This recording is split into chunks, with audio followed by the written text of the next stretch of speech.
G'day all you wonderful people, welcome to Adventure Together. My name's Al and today I'm going to tell you how you can send a resupply box. It may seem super simple to send a resupply box to yourself or to a hiker on trail. You just get an address of where you want to send the box, you fill it full of all of the things that the hiker wants or needs, and then you dispatch it. But today I'm going to go through some of the final details on what you need to know when you're sending a resupply box. So firstly, we're going to go through why. Why would you send a resupply box to a hiker on trail? Well, one reason might be that you want to reduce the cost of the resupply. Instead of buying items in small towns on trail that might be very expensive for the hiker and only give a limited range of options, you can either send yourself or have somebody at home send you a box full of delicious food that is going to cost you a lot less than it will be from those small towns and small shops on trail. Another reason might be to help with dietary choices or dietary restrictions. If you as the hiker or the person you're sending a resupply box to has dietary restrictions or dietary choices that might be hard to resupply for in those smaller towns, then it could be a good option to send a resupply box to those places where a resupply might be harder to come across. Another reason to send a resupply box might be just to send gear and not necessarily food. It might be that you as the hiker or the hiker that you're sending a box to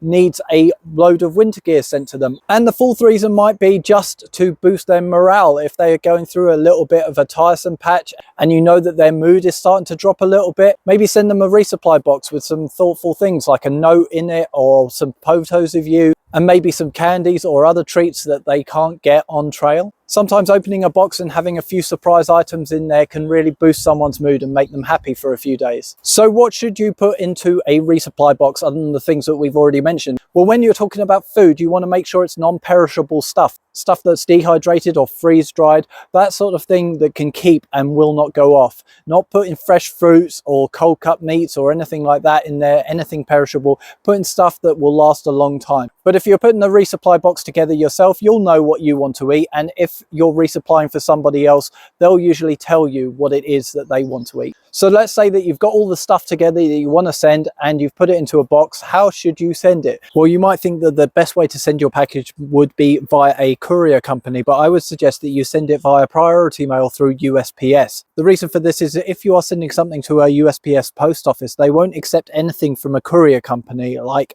FedEx, UPS or DHL.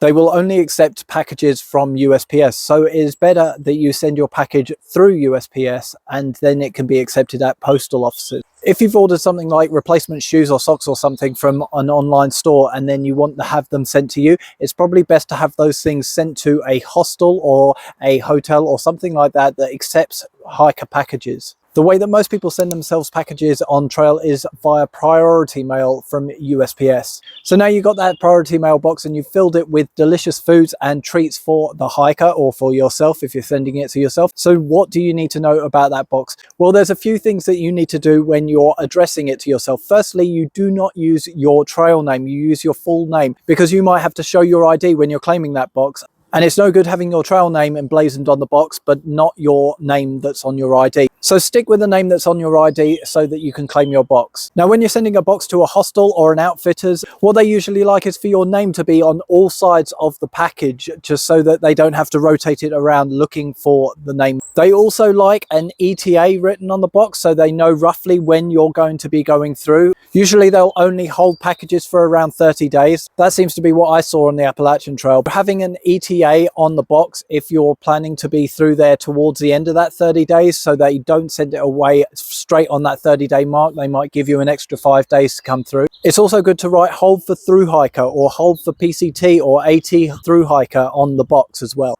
So I just said that outfitters and hostels usually hold a package for about 30 days roughly, and post offices will do the same, but only if you write general delivery on the package. And you want to write that general delivery just under where you write the name. So it should say hiker name, general delivery, post office, town, state and zip code. Some people decorate the boxes with stickers or colored tape. It helps to have something that distinguishes your box. So you can say, no, the luminous pink tape on the box, can you check that? I think that one might be mine. And lastly, if you're sending your box to an outfitters or a hostel, you might have to be prepared to pay, because some hostels will get you to pay around $5 or something to collect a box that they've been holding for you. Usually I've found that hostels waive that fee if you're staying with them, but for outfitters, and if you're not planning to stay at that hostel, motel or hotel, they might charge you a fee. So that's it. That was a brief run through some of the details that you should know when you're sending yourself or a hiker a resupply box. Have you got any other tips for people sending themselves resupply boxes?